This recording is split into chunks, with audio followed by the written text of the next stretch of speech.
6টা দোয়া এবং জিকির আছে, যেই দোয়া জিকিরগুলো কোরআন হাদিসে বর্ণিত সকল দোয়া জিকিরের খোলাসা, সারমর্ম এবং নির্যাস। এই 6টাকে যদি কোনো মুসলমান নিয়মিত আঁকড়ে ধরে, তাহলে কোরআন এবং হাদিসের যত দোয়া এবং জিকির আছে কেমন যেন তার নির্যাসটা নিয়মিত সে আমল করলো। বলবো সেগুলা?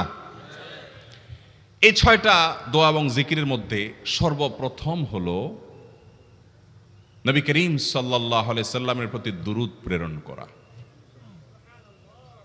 নবীজি সাল্লাল্লাহু আলাইহি সাল্লামের প্রতি দুরূদ প্রেরণ করার আমল এরকম আমল, আপনি যদি সারা দিনে শুধুমাত্র নবীজির প্রতি দুরূদ প্রেরণ করার আমলটাই জিকির হিসাবে সবচেয়ে বেশি করেন, দোয়া হিসাবে যদি এটাই আপনি সারাদিন করতে থাকেন, তো আপনার জন্য যথেষ্ট হবে। আল্লাহর কাছে আর কিছু না চাইলেও চলবে, আর কিছু না চাইলেও চলবে। দুরূদ মানে হলো নবীজির জন্য দোয়া করা। ভাই, আল্লাহ তার হাবিবকে রহম করবেন, আপনার আমার দোয়ার দিকে আল্লাহর তাকানোর কোনো ঠেকা আছে? নবীজি কি আমাদের দোয়ার কোনো মুখাপেক্ষী? কিন্তু আমরা তার জন্য দোয়া করলে ওই চান্সে আল্লাহ তাআলা আমাদের প্রতি অনুগ্রহ করবেন। একবার না, আপনি নবীজির প্রতি একবার রহমতের দোয়া করবেন, একবার দুরূদ পাঠ করবেন।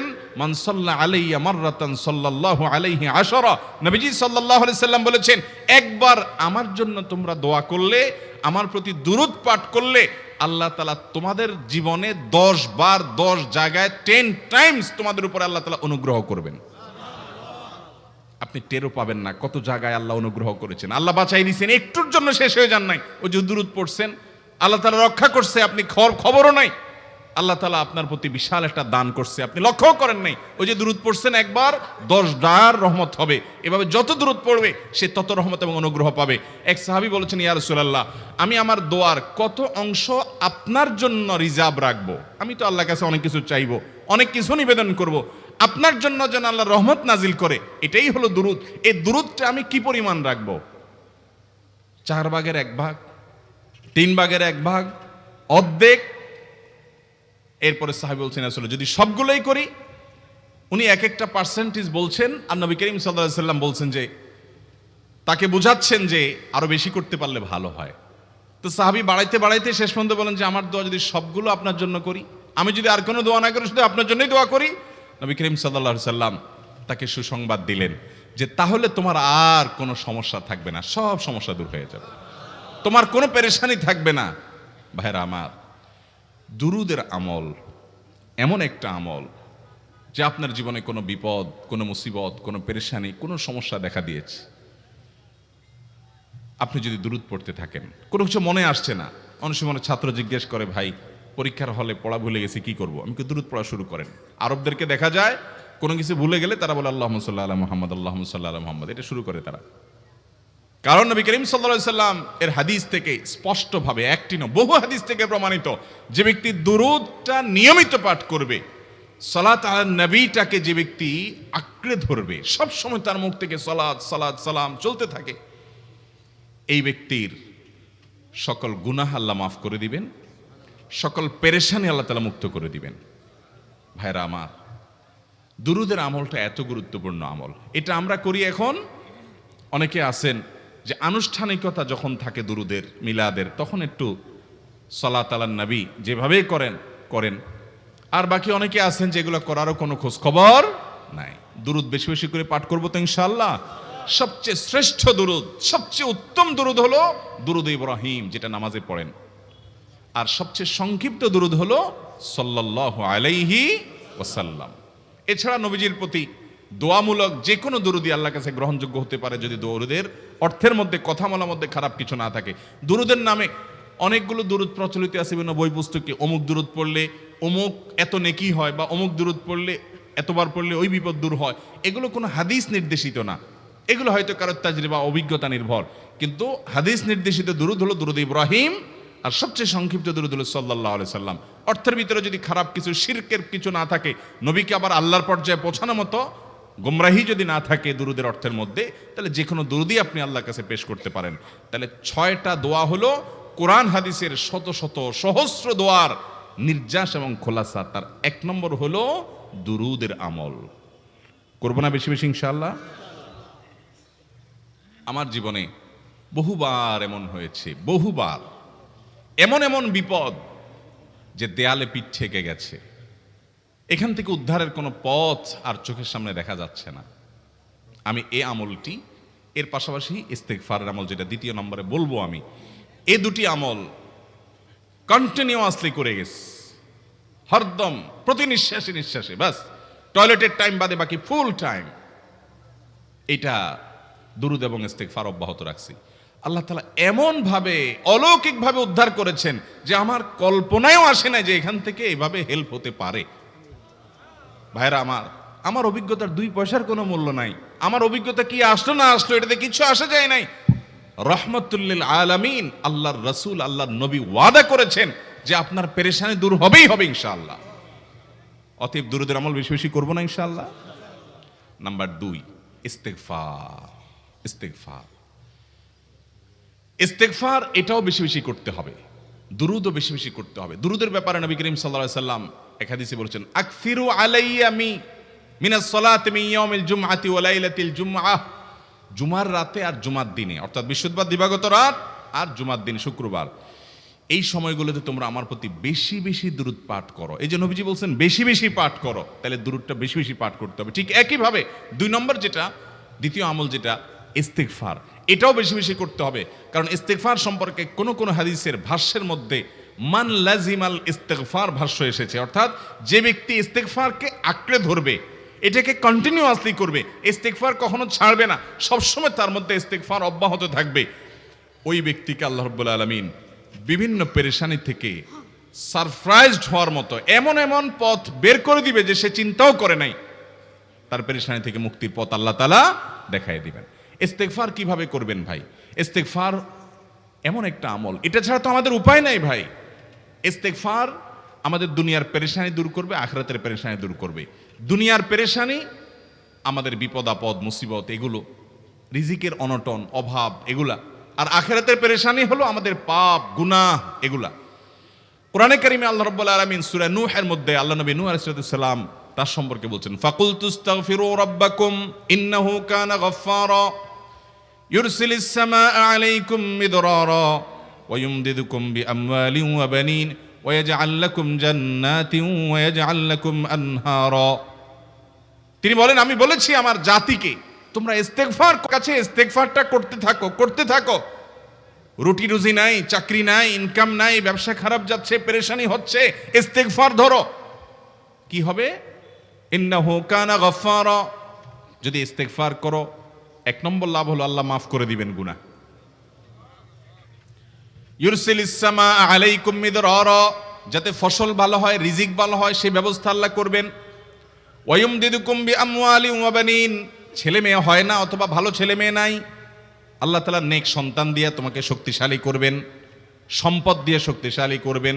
ওয়া ইয়াজআল লাকুম জান্নাতিন ওয়া ইয়াজআল লাকুম আনহারা, আল্লাহ তাআলা প্রসবন দিবেন, ফসল দিবেন, বরকত দিবেন রুজিতে।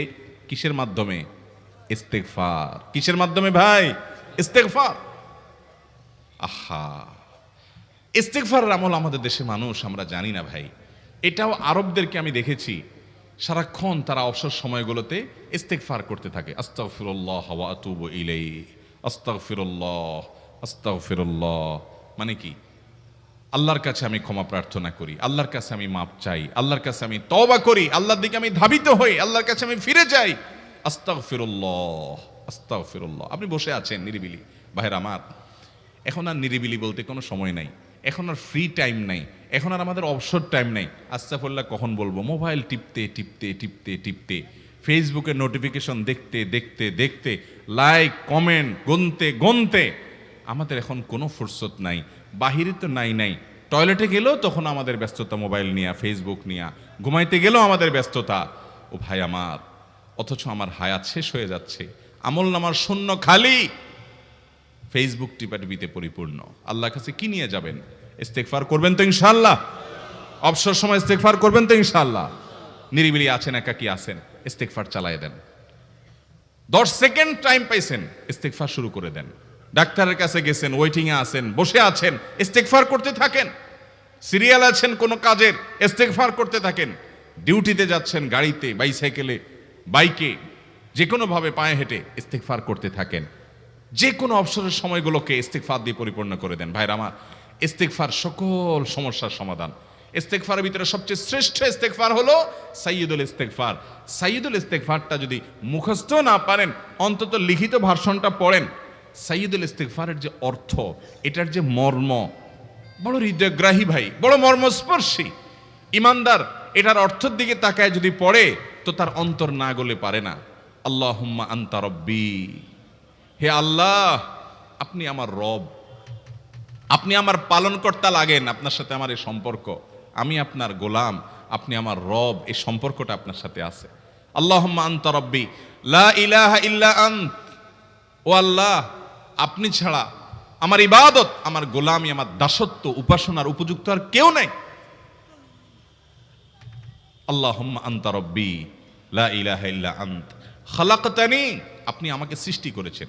ওয়া আনা আবদুক, আল্লাহ আমি আপনার গোলাম। দেখেন কিভাবে আল্লাহর সাথে সম্পর্কটার কথা বলা হচ্ছে মুহাব্বতের সাথে। খালাকতানি ওয়া আনা আবদুক, আল্লাহ আপনি আমাকে সৃষ্টি করেছেন আর আমি আপনার গোলাম।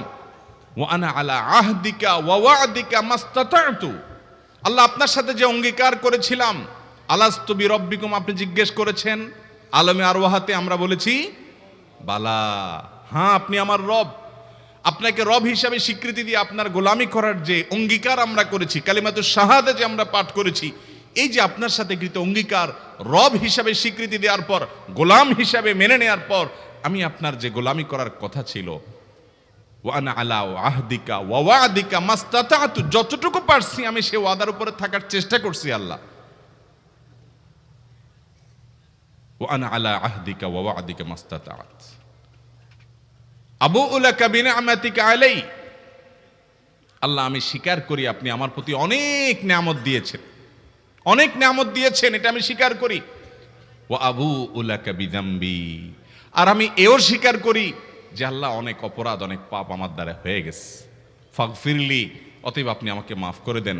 ফাইন্নাহু লা ইয়াগফিরুয যুনুবা ইল্লা আনতা, কারণ আপনি ছাড়া আর কেউ গুনাহ ক্ষমা করতে পারবে। ভাইরা আমার, অর্থের দিকে লক্ষ্য করে করে, মর্মটা বুঝে বুঝে একটু সাইয়্যিদুল ইস্তিগফার পড়েন। লেখা দেখে দেখে পড়েন, ইউটিউব থেকে দেখে দেখে পড়েন, কিন্তু পড়েন। আল্লাহুম্মা আনতা রাব্বি লা ইলাহা ইল্লা আন্ত খালাকতানি ওয়া আনা আবদুক ওয়া আনা আলা আহদিকা ওয়া ওয়া'দিকা মাস্তাতা'তু আউযু বিকা মিন শাররি আবুউ লাকা বিনি'মাতিকা আলাইয়া ওয়া আবুউ লাকা বিযামবি ফাগফিরলি ফাইন্নাহু লা ইয়াগফিরুয যুনুবা ইল্লা আনতা। এটা হলো বড় ইস্তিগফার।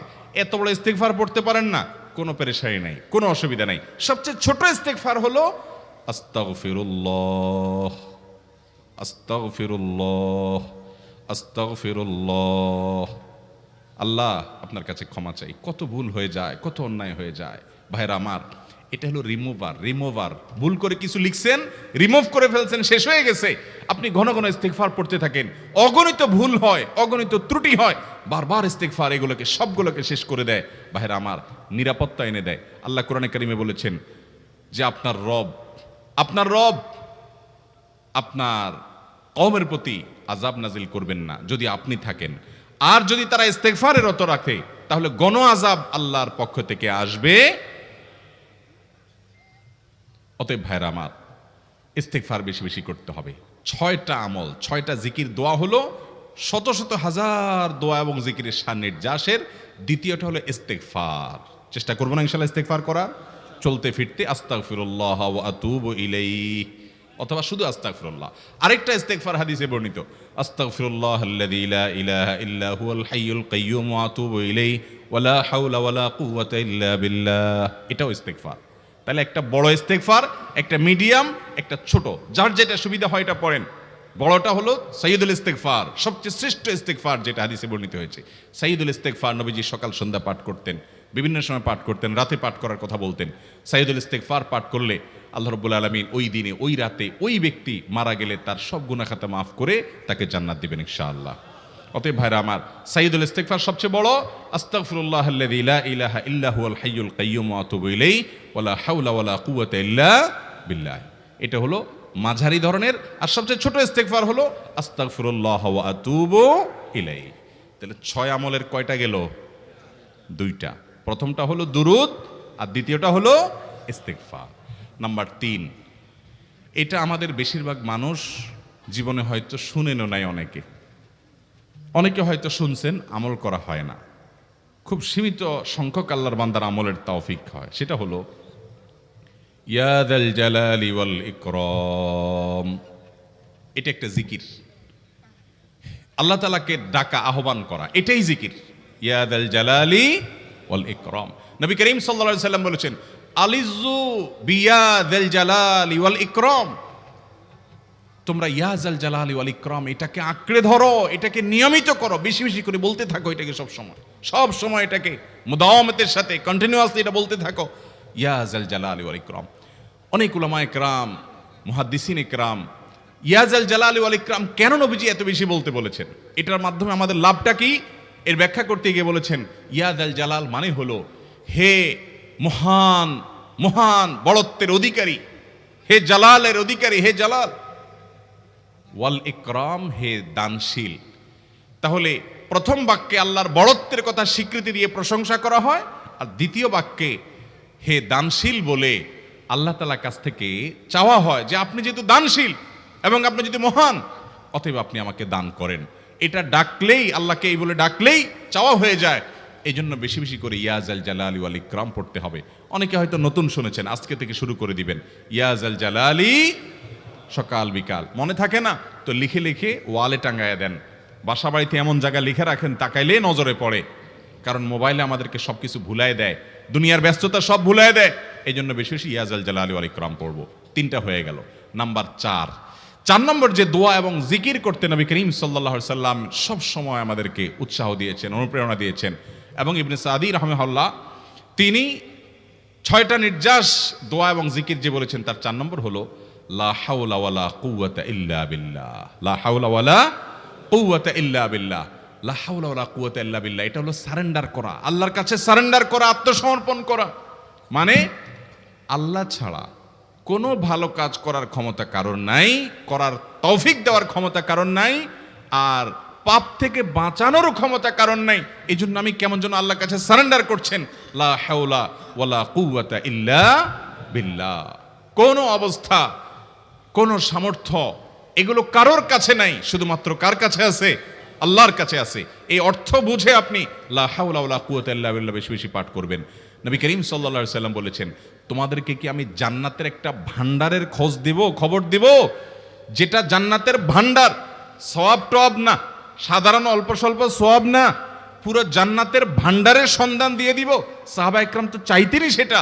নবীজি সাল্লাল্লাহু আলাইহি সাল্লাম তখন বলেছেন যে লা হাওলা ওয়ালা কুওয়াতা ইল্লা বিল্লাহ, এটা হলো কানজুম মিন কুনুজিল জান্নাহ, জান্নাতের ভান্ডার সমূহের মধ্যে থেকে একটা বড় ভান্ডার হলো লা হাওলা ওয়ালা কুওয়াতা ইল্লা বিল্লাহ। অতএব এই আমলটাও বেশি বেশি করবেন। 4 নম্বর আমল হয়ে গেল। দুরুদের আমল 1, ইস্তিগফার আমল 2, ইয়া যাল জালালি ওয়াল ইকরাম 3, লা হাওলা ওয়ালা কুওয়াতা ইল্লা বিল্লাহ। কয়টা হলো? 4। 5 নম্বর আমল হলো দোয়া ইউনুস। দোয়া ইউনুস জানা আছে তো? লা ইলাহা ইল্লা আনতা সুবহানাকা ইন্নী কুনতু মিনাজ জালিমিন। ভাইরা আমার, অর্থের দিকে তাকায়া মাঝে মধ্যে মোবাইল টোবাইল সব ফালায় রেখে একটু আল্লাহর সাথে কথা বলবেন, আল্লাহর সাথে একটু কানেক্টেড হওয়ার চেষ্টা করবেন, আল্লাহর সাথে একটু সংযুক্ত হওয়ার চেষ্টা করবেন। ডিসকানেক্টেড তো পুরো লাইফটা কাটাই দিলেন, একটু কানেক্টেড হওয়ার চেষ্টা করেন। প্রতিদিন কিছু সময় বসে একটু জিকির করেন, চলতে ফিরতে একটু আল্লাহকে সময় দেন। আপনি উপকৃত হবেন, আপনার কল্ব জিন্দা হবে, আমল নামা সওয়াবে পরিপূর্ণ হবে। লা ইলাহা ইল্লা আনতা সুবহানাক ইন্নী কুনতু মিনাজ জালিমিন। অর্থের দিকে তাকান, কত মর্মস্পর্শী। লা ইলাহা ইল্লা আনতা, আল্লাহ আপনি ছাড়া কোনো সত্যিকারের মাহবুদ নাই, উপাস্য নাই। সুবহানাক, আপনি পবিত্র, আমি আপনার পবিত্রতা জ্ঞাপন করছি। ইন্নী কুনতু মিনাজ জালিমিন, তবে আমি সেসব মানুষদের অন্তর্ভুক্ত যারা নিজের প্রতি নিজে জুলুম করেছে, অবিচার করেছে, অন্যায় করে আমার নিজের পায়ে নিজে কুড়াল মেরেছি বহু। অতএব আপনি আমাদের প্রতি রহম করেন। এই দোয়া পাঠ করে আপনারা সবাই জানেন আল্লাহর একজন নবী, তিনি জীবনের সবচেয়ে কঠিন পরিস্থিতির মুখোমুখি হয়ে এমন বিপদে পড়েছেন যে বিপদ থেকে উদ্ধারের কোনো পথ ছিল না। দুনিয়াবী সকল সিস্টেম বলবে যে সমুদ্রে নিক্ষেপিত হয়ে বিশাল বড় সমুদ্রের প্রাণী মাছের পেটে চলে গেলে সে মানুষ আবার বাঁচে কিভাবে? মুহূর্তের ভিতরে তো মারা যাবে অক্সিজেনের অভাবে। এটাই দুনিয়ার সিস্টেম বলে। আল্লাহ তাআলা অলৌকিকভাবে, লৌকিক সিস্টেমের ঊর্ধ্বে রেখে আল্লাহ তাআলা তাকে এই বাক্য পাঠ করার কারণে এর মাধ্যমে আল্লাহ তাকে মুক্তি দান করেছেন। এবং আল্লাহ তাআলা এই ঘটনা কোরআনে উল্লেখ করার পর একটা সুসংবাদ বলছেন আমাদের সবার জন্য, বিরাট বড় আনন্দের সংবাদ। আল্লাহ বলেছেন, ওয়াকাযালিকা নুনজিল মুমিনিন। এই বাক্য পাঠ করার পর ইউনূস আলাইহিস সালামকে শুধু রক্ষা করেছেন আল্লাহ তাই নয়, আল্লাহ বলেছেন একইভাবে তাকে যেরকম রক্ষা করেছি, এই বাক্য যদি কেউ পড়ার মতো পড়ে, হক আদায় করে পড়ে, মনের গভীর থেকে পড়ে, মর্ম উপলব্ধি করে পড়ে, নিয়মিত পড়ে, ওয়াকাযালিকা নুনজিল মুমিনিন, ঈমানদারদেরকে আমি রক্ষা করে দেব এভাবে। আরো শুনবেন, আমাদের প্রিয় নবী সাল্লাল্লাহু আলাইহি ওয়াসাল্লাম বলেছেন, তোমরা আমার ভাই ইউনূস ইবনে মাত্তা যে দোয়া করেছে, ওই দোয়াটাকে তোমরা আঁকড়ে ধরবা, যে কোনো বিপদে আপদে মুসিবতে আল্লাহর কাছে চাইবা। ভাইরা আমার, আমরা বিপদ আপদে পড়লে হুজুরদের কাছে চলে যাই দোয়ার জন্য, অনেকে মাজারে চলে যায়, সেখানে মানত করে, টাকা পয়সা দেয় বিপদ উদ্ধার করার জন্য। কপাল পোড়া জানে না ও কার গোলাম, ও আরশে আজিমের মালিকের গোলাম, তার সাথে ডাইরেক্ট কানেক্টেড হওয়ার সুযোগ আছে, শুধু ইউজ করলেই হয়, সুইচ দিলেই হয়। কপাল পোড়া জানে না, ডানে বামে গিয়ে নিজের আমল বরবাদ করে, ঈমান বরবাদ করে, তাওহীদ নষ্ট করে। ভাইরা আমার, তাহলে যে কোনো সমস্যা ফিল করি অথবা স্বাভাবিক অবস্থাতে দোয়া ইউনূস পাঠ করব, লা ইলাহা ইল্লা আনতা সুবহানাকা ইন্নী কুনতু মিনাজ জালিমিন। ভাইরা আমার, দুনিয়ার মানুষের কাছে আপনি অপরাধী এটা বললে খারাপ লাগে। আপনি একটা অফিসে চাকরি করেন, দুর্নীতি করে চুরি করে ধরা পড়ছেন, বসের কাছে যায় মাপ চাইছেন, স্যার ভুল হয়ে গেছে, আর কখনো করব না, লোভে পড়ে করে ফেলছি, বিপদে পড়ছিলাম, টাকা টানছিল স্যার, আর কোনোদিন করব না, মাফ করে দেন স্যার, চাকরিটা রাখেন স্যার। আপনি মাপ চাইলেন, লজ্জিত হলেন, চোখের পানি ফেললেন, পাও ধরে মাপ চাইলেন, ছোট হলেন। এই ছোট হওয়ার পরে আপনার চাকরি যদি টিকেও যায়, বস যদি আপনাকে মাফ করেও দেন, তারপরেও কি আপনার কাছে ভালো লাগবে? না এত বড় একটা অঘটন ঘটলো, ছোট হলেন, সবার সামনে লজ্জিত হলেন, অনুতপ্ত হলেন, ধরা পড়লেন, মাপ চাইতে হলো, এজন্য আপনার খারাপ লাগবে না? কিরকম খারাপ লাগবে? এত খারাপ লাগে অনেকে সহ্য করতে পারে না, গুনাহের দিকে চলে যায়, আত্মহত্যা পর্যন্ত করে ফেলে, এই বেইজ্জতি সহ্য করতে পারে না। ঠিক না বে ঠিক? মানুষের কাছে মাপ চাইলে, মানুষের কাছে ছোট হলে মানুষের কষ্ট হয়। অদ্ভুত! আরশে আজিমের মালিকের কাছে সেজদায় পড়ে চোখের পানি ফেলে যদি স্বীকার করেন, ও মালিক, নামাজ পড়ি নাই, বড় জুলুম করেছি, কাবিরা গুনাহ করেছি, ও মালিক, হারাম জিনিস দেখে ফেলেছি, খারাপ জিনিস শুনে ফেলেছি, পাপ করেছি, অপরাধ করেছি, মালিক, জাহান্নামের যে বিবরণ হাদিসে আসছে, এটা সহ্য করার ক্ষমতা আমার নাই, আপনি আমাকে মাফ করে দেন। এইভাবে যদি আল্লাহর কাছে একটু চোখের পানি ফেলে দোয়া করেন, একটু দোয়া করে দেখেন, আল্লাহর শপথ করে বলছি, আপনার জীবনে সবচেয়ে আনন্দের মুহূর্ত হবে তখন, যেদিন এরকম দোয়া করতে পেরেছেন, চোখের পানি ফেলতে পেরেছেন। দুনিয়ার মানুষের কাছে ছোট হলে মানুষের মনটা সংকীর্ণ হয়, ছোট হয়, মানুষ অপমান বোধ করে, খারাপ লাগে। মালিকের কাছে যদি কেউ মাপ চায়, চোখের পানি ফেলে, ইস্তেগফার করে, ছোট হয়, তাহলে তার অন্তরে আরো আনন্দ অনুভব হয়। সালহাতু সঙ্গে বুদি দিল খরাশ, আজমুদে এক জামানা খাকে বাস। পাথর হয়ে বহুকাল ছিলে ভাই, কিছু কালের জন্য একটু মাটি হও, আসো, একটু মাটি হয়ে দেখো। পাথর হয়ে তুমি যতটা আনন্দিত হয়েছো, পুলকিত হয়েছো, পরিতৃপ্ত হয়েছো, আরশে আজিমের মালিকের শপথ করে বলছি, আল্লাহর কাছে মাটি হয়ে, ছোট হয়ে, তুচ্ছ হয়ে, অপমানিত হয়ে, ক্ষমা চেয়ে, ইস্তেগফার করে তুমি যখন লা ইলাহা ইল্লা আনতা সুবহানাকা ইন্নী কুনতু মিনাজ জালিমিন, নিজে পাপ করেছো এটা স্বীকার যখন করবে, তখন আল্লাহ তাআলা শুধু মাফ করবেন না, তোমাকে ঈমানের স্বাদ দিবেন, তুমি সাথে সাথে অন্তরে সেটা অনুভব করবা। ভাইরা আমার, আল্লাহর দিকে ধাবিত হব তো ইনশাআল্লাহ? গুনাহের, পাপের, অপরাধের পথ ছেড়ে আসবো তো ইনশাআল্লাহ? লা ইলাহা ইল্লা আনতা সুবহানাকা ইন্নী কুনতু মিনাজ জালিমিন। কোরআন হাদিসের নির্যাসের 5 নম্বর আমল দোয়া ইউনুস। নবীজি সাল্লাল্লাহু আলাইহি সাল্লাম বলেছেন, আমার ভাই ইউনুস আলাইহিস সালাম তিনি আল্লাহর কাছে এটা পড়ে যেরকম বিপদ থেকে রক্ষা পেয়ে গেছেন, তোমরা আমার ভাই ইউনুস আলাইহিস সালামের দোয়াটা বেশি বেশি পড়বা, ওইটাকে তোমরা আঁকড়ে ধরবা, তোমাদেরকে আল্লাহ তাআলা উদ্ধার করবেন। আল্লাহ কোরআনে ওয়াদা করেছেন, ওয়া কাযালিকা নুনজিল মুমিনিন, এভাবে আমি ঈমানদারদেরকে রক্ষা করব। অতএব ভাইরা আমার, বিপদ আপদে ওই মাজারে দৌড় দিবেন না, হুজুরের কাছে দোয়া চান, এটাতে দোষের কিছু নাই, কিন্তু সবকিছুর আগে আপনি নিজে নিজের মালিকের কাছে চান। আমরা অনেকে দোয়া করি না, কেন করি না? আমরা মনে করি যাই রে, আমি এত গুনাহগার মানুষ, আমার দোয়া কবুল হবে, এই জন্য হুজুরের কাছেই শুধু যায়, যে হুজুর যদি কিছু বলে দেয়। আল্লাহর কাছে ডাইরেক্ট চাইলে যে পাওয়া যাবে, এটা অনেক মুসলমান বিশ্বাস করে না, ভালো করে জানে না। ভাইরা আমার, আল্লাহ কোরআনে বলেছেন, উদউনি আস্তাজিব লাকুম, তোমরা আমার কাছে দোয়া করো, আমি কবুল করব, ওয়াদা করেছেন আল্লাহ তাআলা। আমার রব কি ওয়াদার খেলাফ করে? আমাদের রব ওয়াদার খেলাফ করে? ইন্নাহু লা ইউখলিফুল মিআদ, তিনি ওয়াদার খেলাফ করেন না। তিনি বলেছেন তোমরা দোয়া করো, হালাল বক্ষণ থাকে, যদি হালাল উপার্জন যদি থাকে, শরীরে যদি হারাম যদি না থাকে, শর্ত আদায় করে দোয়া যদি করেন, দোয়া করে আবার হুলস্থুল যদি না করেন, তাড়াহুড়ো যদি না করেন, দোয়া করে আল্লাহর কাছে দরখাস্ত জমা দিয়ে দেন, দুরূদ পাঠ করেন, শর্ত আদায় করে দোয়া করেন, আপনি যত অপরাধী হন, যত গুনাহগার হন, যত পাপিষ্ঠ হন, আল্লাহ আপনার দোয়া কবুল করবে। আচ্ছা ভাই,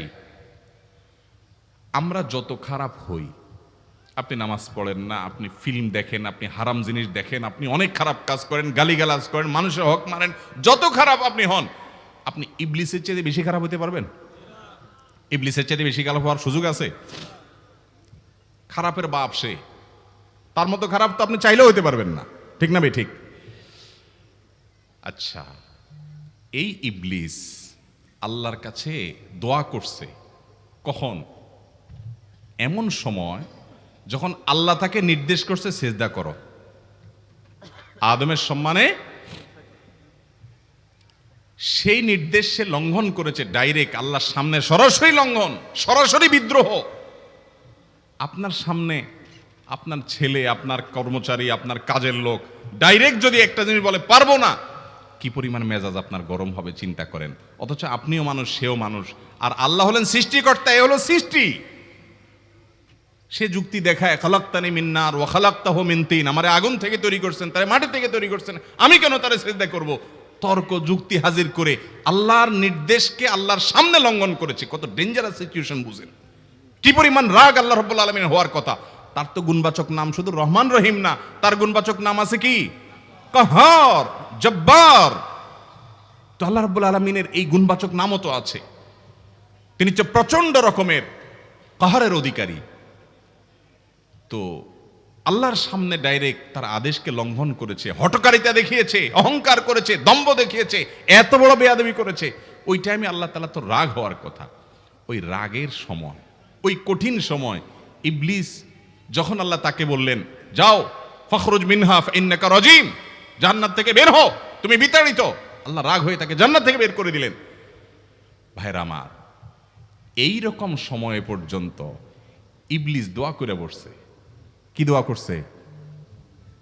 রব্বি আনজিরনি ইলা ইয়াউমি ইউবআসুন, আল্লাহ আমাকে সুযোগ দেন, কিয়ামত পর্যন্ত হায়াতটা দেন আমারে, দোয়া করে বসছে। কিন্তু আল্লাহ তাআলা কি করছেন?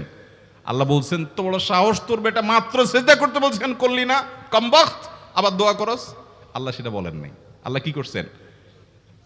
ইন্নাকা মিনাল মুনজারিন, যাও তোমাকে সুযোগ দেয়া হলো। সুবহানাল্লাহ। ইবলিস যদি আল্লাহর রাগ হওয়ার মতো সময়ে, ক্রোধ হওয়ার মতো সময়ে আল্লাহর সামনে আল্লাহর সরাসরি অবাধ্য হয়ে আল্লাহ তাকে বের করে দিচ্ছেন, বিতাড়িত শয়তানকে, ওই টাইমে যদি দোয়া করার পর ইবলিসের দোয়া কবুল হয়, ও মুসলমান, আপনি আল্লাহর গোলাম হিসাবে নিজেকে স্বীকার করেন, আপনি যত পাপিষ্ঠ হন না কেন, আপনার দোয়া কেন কবুল হবে না? আল্লাহর কাছে দোয়া করবো না ইনশাআল্লাহ? ইবলিসই আমাদেরকে বুঝায়, ফুসলায়, তুই কোন মুখে দোয়া করবি আল্লাহর কাছে? তোর নামাজের ঠিক নাই, তোর ইবাদতের ঠিক নাই, এত আকাম কুকাম করস ফেসবুকে, ইউটিউবে, তোর মতো 2 নম্বর একটা মানুষ, কোন মুখে আল্লাহর কাছে দোয়া করবি? থাক, দোয়া করিস না, আমি কেমনে এই মুখ নিয়ে দোয়া করবি? এটা যখন আপনার মনের ভিতরে আসে, তখন বুঝবেন যে মিস্টার ইবলিস অ্যাক্টিভ হয়ে গেছে আপনার শরীরে। কথা কি বুঝাতে পারছি? আল্লাহর কাছে দোয়া করবেন তো ইনশাআল্লাহ। এই 6টা দোয়া জিকিরের 5 নম্বর দোয়া ইউনুস, অর্থ সহকারে বুঝে বুঝে আল্লাহর কাছে চাইবেন এবং দোয়া করবেন। 6 নম্বর হলো সুবহানাল্লাহ, আলহামদুলিল্লাহ, লা ইলাহা ইল্লাল্লাহ, আল্লাহু আকবার। এই বাক্যগুলো দেখবেন ঘুরে ফিরে নবী করিম সাল্লাল্লাহু আলাইহি ওয়াসাল্লাম সারাদিন পড়তেন। 5 ওয়াক্ত নামাজের পরে 33 বার দেখবেন। আবার দেখবেন সকাল সন্ধ্যায় সুবহানাল্লাহি ওয়া বিহামদি 100 বার, সুবহানাল্লাহি ওয়াল হামদুলিল্লাহি আল্লাহু আকবার 100 বার। আবার এগুলো মাঝে মধ্যে 10 বার, রাতের শোয়ার সময় 33, 34 বার। বিভিন্ন সময় দেখবেন ঘুরে ফিরে এই সুবহানাল্লাহ, আলহামদুলিল্লাহ, লা ইলাহা ইল্লাল্লাহ, আল্লাহু আকবার, এগুলো একটা মিজানের পাল্লাকে পরিপূর্ণ করে দেয়। কোনোটা আসমান এবং জমিনের মধ্যবর্তী জায়গায় সওয়াব দিয়ে পরিপূর্ণ করে দেয়। এত বেশি ফজিলতপূর্ণ জিকির। এই জন্য পুরো কোরআন হাদিসের দোয়া এবং জিকিরের নির্যাসের শেষ এবং 6 নম্বর হলো বেশি বেশি করে দিন রাত 24 ঘন্টা যখন সুযোগ পাবেন, যেখানে যেখানে হাদিসে যে সংখ্যা বলা আছে ওটাতে করবেনই, ওর বাইরেও বেশি বেশি করে সুবহানাল্লাহ, আলহামদুলিল্লাহ, লা ইলাহা ইল্লাল্লাহ, আল্লাহু আকবার বেশি বেশি করব না ইনশাআল্লাহ। আবারও বলছি, পুরো কোরআন হাদিসের দোয়া এবং জিকিরের নির্যাস 6টির একটি হলো, এটি ইবনে সাঈদী রাহিমাহুল্লাহর গবেষণা, তার গবেষণার আলোকে তিনি এটা পেশ করেছেন। এটি আবার কোনো হাদিস থেকে নির্যাস বের করে দেওয়া হয়েছে সে নয়, এটা একজন মুফাসসিরের গবেষণা। তিনি বলেছেন কোরআন হাদিসে যত দোয়া বলা হয়েছে সবগুলার মর্ম কথা এর মধ্যে চলে আসে। তাছাড়া নবী সাল্লাল্লাহু আলাইহি ওয়াসাল্লাম এবং কোরআনে এইগুলাকে বেশি বেশি করতে বলেছেন। আলিজ্জু, আকফিরু, মান লাজিমা, এই শব্দগুলো ব্যবহার করা হয়েছে। এই জন্য এগুলো বেশি বেশি করে করতে হবে। এই যে শেষেরটা নবী সাল্লাল্লাহু আলাইহি ওয়াসাল্লাম সবসময় বিভিন্ন জায়গায় করতেন। আবারও বলছি, নাম্বার 1 দুরুদ, নাম্বার 2 ইস্তিগফার, নাম্বার 3 ইয়া যাল জালালি ওয়াল ইকরাম, নাম্বার 4 লা হাওলা ওয়ালা কুওয়াতা ইল্লা বিল্লাহ, জান্নাতের ভান্ডার এটা। নাম্বার 5 লা ইলাহা ইল্লা আনতা সুবহানাকা ইন্নী কুনতু মিনাজ জালিমিন, বিপদ না আসলেও স্বাভাবিক অবস্থায় পড়বেন। নাম্বার 6 সুবহানাল্লাহি ওয়াল হামদুলিল্লাহি ওয়া লা ইলাহা ইল্লাল্লাহু আল্লাহু আকবার। নিয়মিত করব তো ইনশাআল্লাহ। আল্লাহ আমাকে আপনাকে আমাদের সবাইকে আমল করার তৌফিক দান করুন, সব সময় জিকিরের মধ্যে থাকার তৌফিক দান করুন। জাযাকুমুল্লাহু খায়রা ওয়া আখিরু দাওয়ানা আলহামদুলিল্লাহি রাব্বিল আলামিন।